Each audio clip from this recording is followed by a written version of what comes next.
Ang itsura ay puto, pero lasang palabok. Wala naman kaming pinagkakakitaan, kundi nyuglaang naman eh.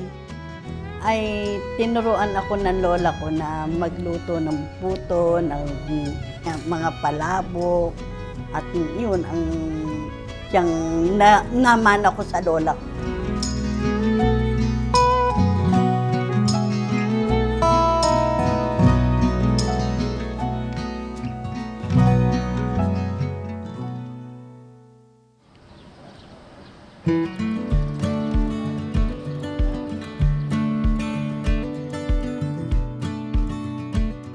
Kasi ako ay Liliw, Laguna. At ang pangalan ko ay Lourdes Pleto Olivar. Maalwan naman po ang buhay namin.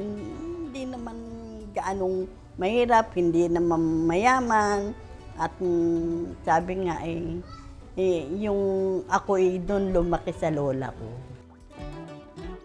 Naggagawa nga ho ng tsinelas, nag-ientrada kami, yung mga pero ngayon wala na eh. Ay tinuruan ako ng lola ko na magluto ng puto, ng mga ganyan niya, mga palabok. At yun ang siyang naman ako sa lola ko. 17 ako noon. Kaya ako natutong magkakanin kasi pang araw-araw nabibili. Samantalang hindi ka agad napepera yung mga pagkukulot, pag-dressmaking. Hindi ako kasi nga nung panahong yun, wala naman kaming pinagkakakitaan, kundi nyuglaang naman eh. Ang aking mga anak ay madami. Ilan? 7. Wow! 7. Kung buhay ay 8. Oo, kasi namatay yung aking anak na lalaki. Tapos itong sa una ko ay 2, bali 10. Bali 10 ang aking anak. Yun ang tanong, kung paano ko nabuhay. Yun ang tanong. Tapos din yung mga anak ko. Sabi ko, hindi alam ng mga tao na ako maraming mga racket na ginawa para makaraos. Ang paggawa po ng puto palabok ay una ay gata, galpong, sinangag muna at tapos pinagiling uli, igigisa yung bawang. Karning baboy igigisa, tapos lalagyan ng atsuete, patapos lalagyan ng galpong na may gata at tapos lalagyan ng yung asin. So, yun na po ang ano-ano.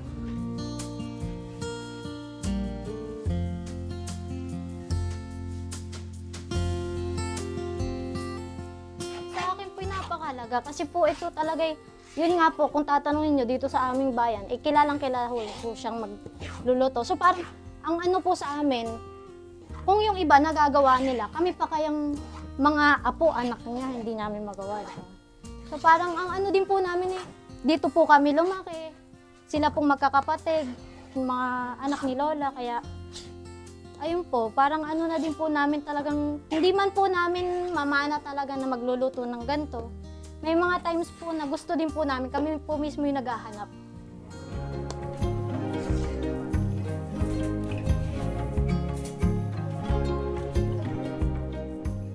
Oo, para sa kanila yan.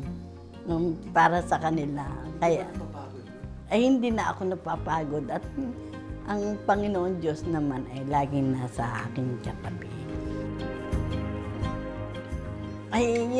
Sabi ko, Lord, basbasan mo po at pagpalain ang aking paninda, nawa ay mabili at ito po ay maubos agad at ang aking lahat po yung mga may sakit at saka yung walang makain, may makain. Successful na ho ako dahil gawa ng ako nakatapos na aking mga anak, tapos yung aking, ngayon wala nang yung aking asawa. Sabi ko nga, kung ikaw ay buhay, sana ay hanggang sa pag-ukod-ukod natin ay tayo. Wala. Talagang ganun, isang mauna at isang mahuli.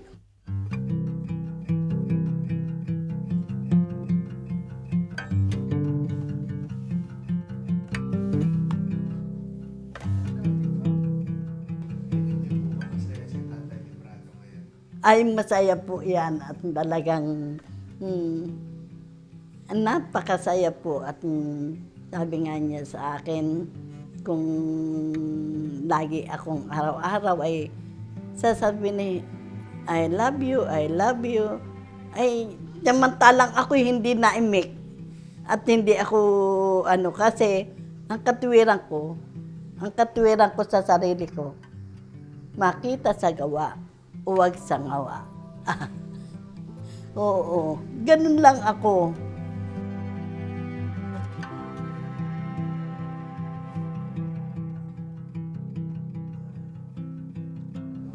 Ang mensahe ko ay huwag siyang mag-alala at ang lahat ng mga anak ko, lahat ng mga ko kahit na yung aking panganay, hindi sila nag-e-effort ng mga kayamanan. Yun ang akin. At mahirap magmahal ng kayamanan na hindi naman iyo. Yun ang akin. Wala naman nagdala sa atin ng kayamanan. Tayo ay mga hubad din lahat. Nang tayo ay kaya hindi ako naniniwala na ang mga kayamanan natin ay madadala natin sa ating buhay. Ang kasalukuyang pinagdadaanan ng problema, ang Panginoon Diyos ang siyang ating kasama. At siya ang gumagabay at pumapatnubay sa ating. Lahat tayo ay sinusubok ng Panginoon Diyos, pero pagdating ng panahon, andun ang ating gantimpala.